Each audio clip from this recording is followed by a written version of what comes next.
নমস্কার, আমার নতুন একটি ব্লগে আপনাদের সবাইকে স্বাগত। তো আজকে আমি যাচ্ছি, দিনটা ছিল 5 জানুয়ারি, আমার কলকাতা থেকে আসার আগের দিনের কথা। তো আমরা ডায়মন্ড হারবার যাব, বজবজ হয়ে, মাঝখানে বজবজ পড়বে, ওইখানে আমার ছেলে নেমে যাবে। তো আমি আর মাম্পি মিলে একটু ডায়মন্ড হারবারটা ঘুরে আসবো, আপনাদের সঙ্গে শেয়ার করছি সেটাই। এই যে এসে পড়েছি ডায়মন্ড হারবার, অনেকটা পথ পেরিয়ে আসতে হয়েছে, অনেকক্ষণ সময় লেগেছে।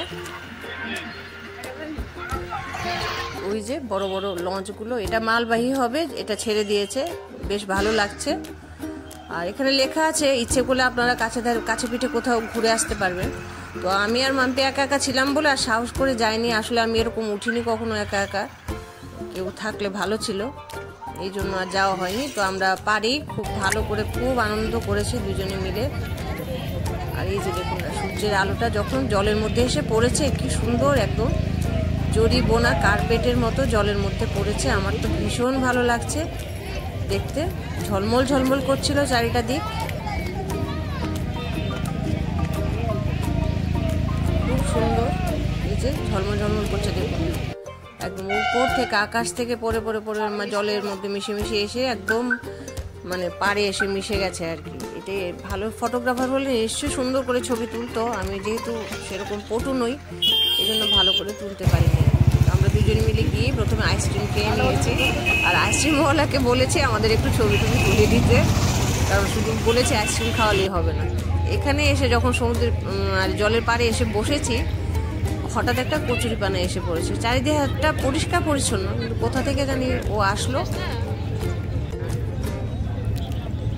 এই যে পায়ের মধ্যে ছুঁয়ে ছুঁয়ে যাচ্ছে জলগুলো, আমার তো বেশ ভালো লাগছে দেখতে। আর জল আমার বরাবরেরই পছন্দের জিনিস, খুব ভালো লাগে, কেন কি একটা ঢেউয়ের সঙ্গে আরেকটা ঢেউয়ের কোনো মিল নেই, অজস্র ঢেউ, একদম মনে হচ্ছে একদম অনেকগুলো ঘোড়া ছুটে ছুটে আসছে। আমার তো বেশ ভালো লাগে দেখতে বা জল দেখতে, যদিও আমি কিন্তু সাঁতার পারি না, কত দুঃসাহস আমার, তাও বেশ ভালোই লাগে। আর যা হবে হবে, এই জন্য এনজয় করবো না, পাহাড় ভালো লাগে, তবে ওই যে পাহাড় স্থিরভাবে দাঁড়িয়ে থাকে, ভাব গভীর।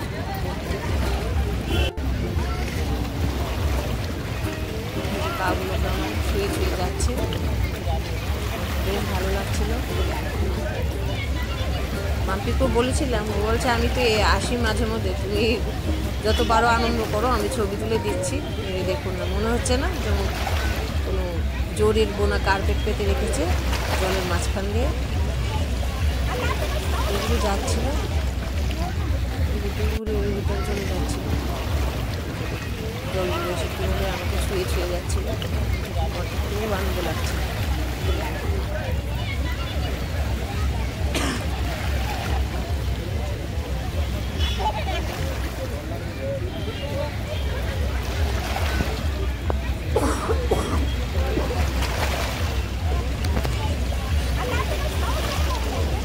ওই যে দূরে ওইগুলি সব চলে যাচ্ছে, কোনো কিছুই থেমে নেই। আর আমি আর মাম্পি তো ওই দিন চুটিয়ে আনন্দ করেছে, মানে যেইটুকু যা করার ইচ্ছে হয়েছে তাই করেছি, আর ও আমাকে বারণ করেনি, ঠিক আছে করে নাও আনন্দ। আর এই দোকান থেকে না আমরা চা খেয়েছি, উনি শুভঙ্কর চক্রবর্তীর নাম, এই যে শুভঙ্কর লস্যি স্টোর্স, সব কিছু পাওয়া যায়, লস্যি টস্যি পারে, কি সুন্দর করে কাপগুলো সাজিয়ে রেখেছে একটার পর একটা ডিজাইন করে আবার।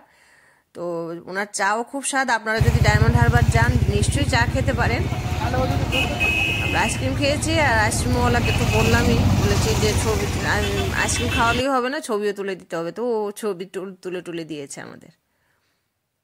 এখানে লেখা ছিল আই লাভ ডায়মন্ড হারবার, এটা তো অনেকখানি লেখা থাকে, এরকম একটা নতুন হয়েছে।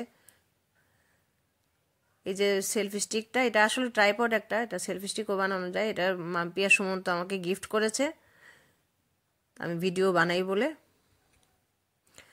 ওরা আমাকে খুব উৎসাহ দিয়েছে আমার এই নতুন পদক্ষেপে, পাশে আছে সবসময় আমার।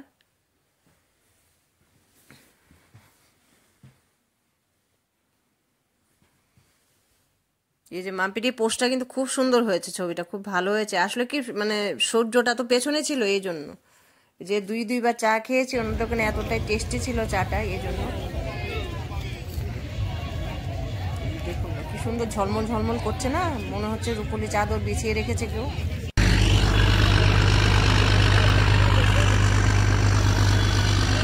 লসটাকে দেখাচ্ছি, কারণ আমি তো নিজে আর যেতে পারবো না, এই জন্য টাটা দিয়ে দিয়েছি। কোনো সময় আবার যাই, অনেকজন লোক থাকে, তাহলে সাহস করে উঠতে পারবো।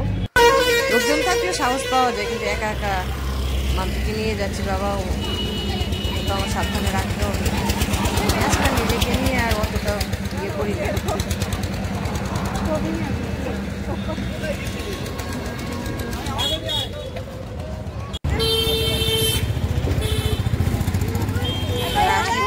দোকান থেকে অবশ্যই চা খাবেন, লস্যি টস্যি সব পাওয়া যায়, বাচ্চাদের চিপস টিপস এগুলো তো ছড়িয়ে ছিটিয়ে আছে, খুব ভালো জায়গা। তাছাড়া ভুট্টা পাওয়া যায় এখানে, অনেক লোকজন আসে, এরকম নয় যে মানে আমরাই গেছি খুব নিরিবিলি জায়গা, সেরকম না, প্রচুর লোক আসে এখানে। এই যে দেখুন না, সবাই এখানে বসে আছে, গাড়ি করে করে আসছে পরিবার নিয়ে। আসলে ডিসেম্বর মাস, জানুয়ারি মাস, শীতের সময়টা কি সবাই ঘুরতে বেরোয় মানে পরিবার নিয়ে, এই জন্য। আর আমিও তো ঘুরতে গেছি বলে যেটুকু পেরেছি, বেশ মানে অনেক স্মৃতির ঝোলা একদম ভর্তি করে নিয়ে এসেছি। তারপর এটা বজবজে আসার পথে একটু নেমেছিলাম, এটা বজবজের আসলে একটা বাড়ি ছেড়ে ছেড়েই বিরাট বড় বড় নার্সারি ছিল। তো এত মানে ফুলের দাম কম, চারাগুলোর দাম কম, ইচ্ছে হচ্ছিল নিয়ে আসি, কিন্তু ওই আমার ছেলে বলেছে না বেশি নেওয়া যাবে না, প্লেনে নাকি আটকে দেবে এয়ারপোর্টে। এই জন্য কষ্ট হচ্ছিল যে নিয়ে যাব এত দূর কষ্ট করে, যদি আটকে দেয় এয়ারপোর্টে, এই জন্য আর নিইনি। তো এত সুন্দর সুন্দর, আর এই বাগান এটা যেখানে এখানে নেমেছি, অনেকগুলোতে নেমেছিলাম, এটাতে ছবি তুলেছি, দেখি সবাই এসে এসে ছবি তুলছে এখানে। তো পুরোটাই বোগেনভেলিয়া দিয়ে, মানে বাগান বিলাস যেটাকে বলে, এক একটা গাছে 4-5টা ভ্যারাইটির ফুলও এরকমও আছে, আর কোনো গাছে মানে একটা রঙেরই আছে। মানে দেখার মতো বাগানটা বিরাট জায়গা জুড়ে তৈরি করেছে। আর বজবজে তো এরকম একটা বাড়ি ছেড়ে ছেড়ে এরকম নার্সারি দেখতে পাবেন আপনারা, আসলে বেশ ভালো লাগবে, খুব আনন্দ মানে। আর আমার তো ফুল ভালো লাগে, আমার কেন, বেশিরভাগ মানুষেরই ফুল তো ভালোই লাগে। আর এত কালারফুল ফুল দেখলে মনটা এমনিতেই কালারফুল হয়ে যায়। তো এই জন্য অনেক ছবি টবি তুললাম, আমরা দুইজনে মিলে, মাম্পি আর আমি মিলে অনেক ছবি তুলেছি। এই যে আমার প্রিন্সেস চলে আসছে, আমি আগে গাড়ি থেকে নেমে এসেছি, ও এসেছে। কি করবে, আমার পাল্লায় পড়ে আনন্দ করতেই হবে, এছাড়া উপায় নেই। এই যে এগুলো না পলিথিন দিয়ে ঢেকে ঢেকে রেখেছে, উপরে আবার শেডও আছে, আসলে কি নতুন গাছ লাগিয়েছে আর কি। তো এগুলো যেন মানে ইয়ে না হয়ে যায়, সূর্যের তাপ লেগে যেন নষ্ট হয়ে যায়, এই সিস্টেম আর কি, এটাকে ঢেকে ঢেকে রাখে নতুন গাছ তৈরি করার সময় আর কি, পটাপট সূর্যের আলোটা লাগায় না, কিছুদিন পর লাগায়। এই যে অনেকগুলো ছবি তুলেছি আমরা, এত সুন্দর ফুল, আসলে মানে পাগল হয়ে যাওয়ার মতো আর কি, মনে হয় সব নিয়ে আসি। কিন্তু মাম্পির তো মানে বাগানটা ওর যেটা, এটা ও ছোট্ট বাগান একটা, ওইখানে ব্যালকনিতে এত গাছ নেওয়া যাবে না। আর আমার বাড়ি তো অনেক দূরে, প্লেনে করে আসতে হয় যেহেতু, সেখান থেকে এত দূর নিয়ে আসতে পারবো না। তবে আগামীবার যখন আমি যাব, আমি একদম জামা কাপড় কম নেব, দরকার হলে সুটকেসে ভরে আমি ফুল গাছ নিয়ে আসব। তারপর এসে পড়েছি এখানে, যেখানে আমার ছেলের একটা ইয়ে ছিল আর কি, পরীক্ষা ছিল, এটা বজবজ ইনস্টিটিউট অফ টেকনোলজি। ওদের না মেডিকেল কলেজও আছে, প্রাইভেট কলেজ আর কি, আর একটা ইঞ্জিনিয়ারিং কলেজও আছে। তো আমরা এসছি ইঞ্জিনিয়ারিং কলেজটাতে, এই যে আই লাভ বিবিআইটি। তো বিশাল জায়গা জুড়ে এটা খুব সুন্দর একটা ইয়ে করেছে, নিশ্চয়ই ম্যানেজিং কমিটি আছে, কারণ শুনতে পাচ্ছি দূরে মাইক বাজছে। তো আমরা যাব এখানে, আর একটু ছবিটা দিলাম, খুব সুন্দর জায়গা, সবাই তো ঢুকে পড়েছে, ওরা বেরিয়ে আসার সময় হয়েছে, তো আমরা এসে পড়েছি সময় মতোই। তো এসে ভাবছি একটু ছবি টবি তুলে নিই। আর দেখুন না কত বড় মাঠ, মাঠ তো আজকাল দেখতেই পাওয়া যায় না, আমার ছোট শহর যে আগরতলা, সেখানে বড় বড় মাঠ দেখতে পাওয়া যায় না, আর এখানে মাঠ দেখে তো আমার খুব ভালো লেগেছে। মাম্পিকে বললাম চলো একটু হেঁটে আসি এখানে, এসে পড়লাম এখানে। আর এখানে না এসে দেখলাম শিবপুর মিত্র পরিষদ বলে, ওরা একটা নিশ্চয়ই ম্যানেজিং কমিটির লোকজন হবে, ওরা এসে না সারাদিন পিকনিক করেছে বা কোনো ইয়ে টিয়ে করেছে, তারপর আবার কম্পিটিশন করেছে, প্রাইজ টাইজ দেওয়া হচ্ছে।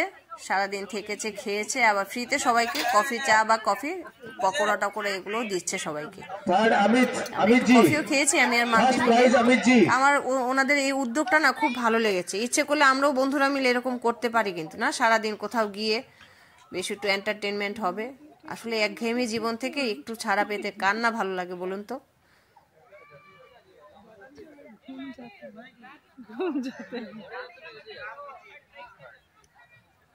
যে বিরাট বড় একটা ইনস্টিটিউশন, আর মেডিকেল কলেজটা পাশেই আছে, ওইখানে তো যাইনি আমরা। এখানে অনেক প্রচুর গাছ টাছ আছে, বিভিন্ন বয়োজ্যেষ্ঠ ব্যক্তি থেকে আরম্ভ করে সবাই আছে। তো আমরা বেরিয়ে পড়েছি বাড়ি আসার জন্য। চারিদিকটা ঝলমল করে আলোয় আলোয় রাস্তা ভরে আছে, সাজিয়ে রেখেছে। তো সবাই ভালো থাকবেন, সুস্থ থাকবেন, সবাইকে ভালো রাখবেন। আর আমার পাশে থাকার জন্য, আমাকে সাপোর্ট করার জন্য সবাইকে অসংখ্য অসংখ্য অসংখ্য ধন্যবাদ।